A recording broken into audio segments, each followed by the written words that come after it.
जय हो बाबा महाकाल की। हर हर महादेव। जय श्री केदार। जैसा कि आप बीते कुछ दिनों से देख रहे हैं अखबारों के जरिए या सोशल मीडिया के जरिए, केदारनाथ धाम काफी चर्चा में है। और हो भी क्यों ना, आखिर बात महादेव की जो है। आइए तो आज आपको यात्रा से जुड़ी कुछ महत्वपूर्ण बातों से रूबरू कराते हैं। केदारनाथ जाने का सही समय क्या है? केदारनाथ जाने का सही समय वैसे तो अप्रैल, मई और सितंबर है। बारिश के महीनों में यहाँ आना आप अवॉइड करें, क्योंकि भारी मात्रा में बारिश होती है जिससे लैंडस्लाइड्स का खतरा लगातार बना रहता है। यात्रा पर जाने के लिए सबसे पहले आपको ऑनलाइन या ऑफलाइन रजिस्ट्रेशन कराना होता है। ऑनलाइन रजिस्ट्रेशन आप व्हाट्सएप के जरिए कर सकते हैं, जिसका कि नंबर मैंने अपने लिंक में शेयर किया हुआ है। आपको करना यह रहेगा कि आपको इस नंबर पर को अपने व्हाट्सएप पर ऐड करना होगा और आपको यात्रा मैसेज करना है। जैसे ही आप यात्रा मैसेज करेंगे, आपको ऑटोमेटिक आपसे डिटेल मांग ली जाएगी और इस तरीके से आपका ऑनलाइन रजिस्ट्रेशन सफल तरीके से पूर्ण हो जाएगा।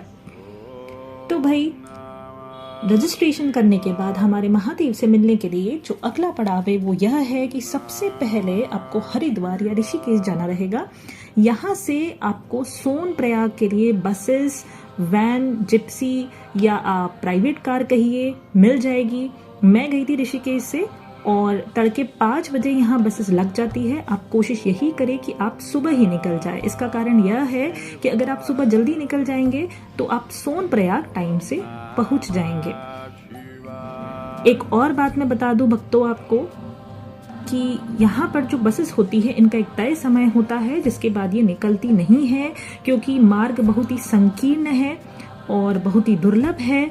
इस वजह से इन बसेस का एक नियमित समय होता है, जिसके बाद ये नहीं निकलती है। तो आप कोशिश यही करें कि आप तड़के 5 बजे, 6 बजे, 7 बजे तक आप ऋषिकेश से निकल जाए या हरिद्वार से आप बस के थ्रू निकल जाए।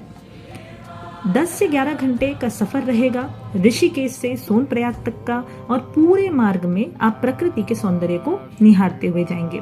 आपके एक सवाल का जवाब देने में यहाँ भूल गई हूँ, और वो यह है कि आपको बस से जो रेंट लगने वाला है वो 500 रुपीज पर पर्सन रहेगा। एक ध्यान रखने वाली बात भक्तों मैं आपको यहाँ बता देती हूँ कि ये प्राइस वेरी हो सकते हैं भीड़ को देखते हुए। जैसे कि अभी के महीनों की अगर मैं बात करूँ तो यह प्राइस डबल भी हो सकता है ट्रिपल हो गया हो। लेकिन अगर मैं सितंबर की आपसे बात करूं तो सितंबर में यह प्राइस सेम रहने वाला है, that is 500 rupees per person. और अगर आप कार से जाना चाहते हैं तो 7000 रुपीज के अराउंड आपका पैसा कार का लगेगा ऋषिकेश से सोनप्रयाग तक का। आप मान के चलिए 7 से 8000 रुपये आपको प्राइवेट कार अगर आप करते हैं तो आपको देना रहेंगे। चलिए तो आगे बढ़ते हैं। सोनप्रयाग पहुंचने के बाद आपके पास 2 ऑप्शन है। चाहे तो आप सोनप्रयाग में ही होटल लेकर ठहर सकते हैं, या फिर आप सोनप्रयाग से शेयरिंग टैक्सी में बैठकर गौरीकुंड जा सकते हैं। क्योंकि गौरीकुंड से ही आपकी पैदल यात्रा स्टार्ट होती है, तो आपके पास 2 ऑप्शन है कि आप या तो सोनप्रयाग में ठहरे या फिर आप गौरीकुंड में ठहर सकते हैं। अगर आप सोनप्रयाग में रुकते हैं तो आपको सोनप्रयाग से शेयरिंग टैक्सी करके गौरीकुंड जाना रहेगा और फिर वहां से आपको अपनी यात्रा की शुरुआत करनी है। गौरीकुंड पहुंचने के बाद यहाँ पर आपको जो पवित्र कुंड है यहाँ पर स्नान करके अपनी यात्रा की शुरुआत करनी है। आपको ध्यान रखने वाली बात यहाँ पर जो रखनी है वो यह रहेगी कि जो बोर्ड वहाँ लगे हैं दोस्तों, वहाँ लिखा हुआ है 16 किलोमीटर, लेकिन वो बोर्ड पुराने हैं। 16 किलोमीटर त्रासदी के पहले का रास्ता था, लेकिन अभी का जो रास्ता है आप मान के चलिए कि 26 से 27 किलोमीटर तक का रास्ता आपको तय करना है। तो आप अपने दिमाग में ये बना के चलिए कि आपका जो रास्ता होने वाला है वो 26 से 27 किलोमीटर का रहेगा। जो बोर्ड लगे हैं वो गलत उसमें किलोमीटर मेंशन किया हुआ है, ठीक है? तो आप ये ध्यान रखेंगे। दूसरी चीज, आपको वजनी बैग अपने साथ ना रखे, केवल जरूरी सामान ही रखे। अपने साथ कपूर ले जाना ना भूले, क्योंकि चढ़ाई में ऑक्सीजन की कमी होगी। जैसे जैसे आपकी चढ़ाई आप ऊंचे चढ़ते जाएंगे ऑक्सीजन की कमी होती जाएगी, और वहां पर आपको इस ऑक्सीजन को रुमाल में बांध कर उसकी श्वास लेनी है ताकि आपको रिलीफ मिले। आपको अपने साथ ज़्यादा से ज़्यादा कैश रखना है, क्योंकि ऑनलाइन पेमेंट वहाँ बहुत कम काम आता है। साथ ही साथ नेटवर्क प्रॉब्लम भी हो सकती है, तो आपको रिस्क बिल्कुल नहीं लेना है। मैंने भी अपने साथ कैश पेमेंट रखा था और पूरा रास्ता मुझे कैश ही काम आया है। चलिए आगे बढ़ते हैं। आपको सुबह जल्दी निकलना है अपनी यात्रा के लिए, ठीक है। सुबह आप दर्शन करने के लिए आप 6 से 7 बजे निकल जाएं, ठीक है। अगर आप सुबह जल्दी निकल जाते हैं तो आप रात तक मंदिर तक पहुंच जाएंगे। मैं निकली थी सुबह 8:30 बजे के अराउंड मैं निकली थी और मैं 11 साढ़े 11 तक रात की मंदिर तक पहुंची थी। तो अब आप अनुमान लगा सकते हैं कि कितना दूर रास्ता है और 11 से 12 घंटे का समय लगेगा आपको पैदल यात्रा में। पूरे रास्ते में आपको पूरा रास्ता खाने की दुकानें मिल जाएगी, शौचालय की भी सुविधा है, हर थोड़ी दूर पर शौचालय बने हुए हैं। ऊपर पहुंचने के बाद फिर आपके पास में 2 ऑप्शन हैं।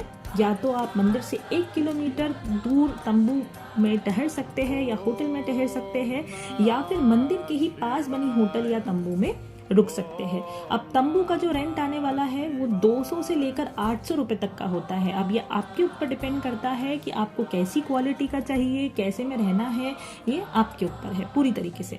तो शुरुआत होती है मिनिमम 200 से लेकर 800 तक का तंबू पड़ता है। और होटल के चार्जेस भी आप मान के चलिए 1500 से लेकर 2000 या 3000। अगर आप मंदिर के पास वाला होटल रहते हैं तो वो थोड़ा महंगा होता है, 3000 तक का आपको पड़ सकता है। तो आप ये सितंबर के महीने की डिटेल्स मैं आपको दे रही हूँ, लेकिन अगर अभी की बात करें तो अभी तो भाव आसमान छू रहे होंगे दोस्तों। आपको बता दूं, क्योंकि प्राइस भीड़ के हिसाब से बदलते हैं, तो इस वजह से आप ये ना कहिए कि अगर मैंने आपको बोला है तो उतना ही प्राइस होगा, ये ऊपर नीचे हो सकता है। तो आप एक राउंड फिगर में लेके चल सकते हैं। चलिए आगे बात करते हैं। जैसे ही आप ऊपर पहुंचेंगे वहाँ पर तंबू तो है ही, होटल है ही, आपको गर्म पानी की जो बकेट्स है वो भी मिल जाती है वहाँ पर। कुछ पब्लिक वॉशरूम्स बने हुए हैं, आप चाहे तो प्राइवेट वॉशरूम वाला टेंट भी ले सकते हैं, आप चाहे तो पब्लिक वॉशरूम वाला भी टेंट ले सकते हैं, जहाँ पर कॉमन वॉशरूम बने हुए हैं। तंबू के अंदर ही आपको चार्जिंग स्लॉट भी मिल जाएगा, गद्दे रजाई सब कुछ होता है अंदर। चलिए आपको इतना समझ आ गया होगा। एक बार आप महादेव के सामने पहुंच गए, आप अपनी सारी थकान भूल जाएंगे और आपको सिर्फ और सिर्फ सामने बाबा केदार नजर आएंगे।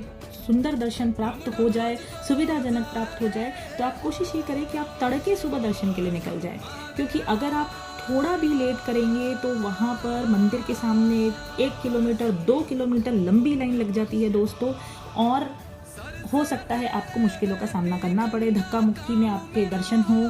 तो अगर आपको इनसे बचना है तो आप जितना जल्दी हो सकता है उतना जल्दी भगवान के दर्शन करने के लिए निकल पड़े।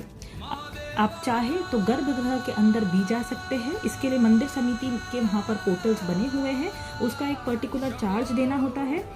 2500 से 2000 से 2500 तक का चार्ज होता है अगर आप गर्भगृह के अंदर जाकर वहाँ पर भगवान के दर्शन करना चाहते हैं, कुछ पूजा करना चाहते हैं। तो अलग अलग पूजा के अलग अलग प्राइस है। वहाँ पर मंदिर समिति का काउंटर बना हुआ है, वहाँ जाके आप डिटेल्स ले सकते हैं, वहाँ जाके आप सारी चीज़ें पता कर सकते हैं। और अब ये भी दोस्तों डिपेंड करता है, अगर ज़्यादा भीड़ होती है तो ये सब चीज़ें बंद कर दी जाती है और आपको दूर से ही भगवान के हाथ जोड़ना होते हैं। मैं आपको यही सलाह दूंगी कि अगर आप केदारनाथ जाना चाहते हैं तो अभी आप केदारनाथ जाने से बचें, क्योंकि भीड़ को देखते हुए आपके दर्शन भी ठीक से नहीं हो पाएंगे। साथ ही साथ आपको कई प्रकार की असुविधा भी हो सकती है। जो भक्त अभी नहीं गए हैं और जाने का सोच रहे हैं, मैं आपको यही सलाह दूंगी कि आप सितंबर में जाए और महादेव का बुलावा आए और उनका भक्त ना जाए। क्या ऐसा भी हो सकता है भला? महादेव है ही इतने अतुल्य कि उनकी एक झलक पाने के लिए उनके लाखों दीवाने अनेक जतन करके दुर्लभ मार्ग को होते हुए अपने परम पिता से मिलने जाते हैं। और जब बात महादेव की हो रही हो तो ऊंचे स्थान और दुर्लभ रास्ते आम बात है। सही कहा ना मैंने? आशा करती हूँ यह वीडियो आपके कुछ काम आ सके। जय श्री केदार, जय बाबा भोलेनाथ।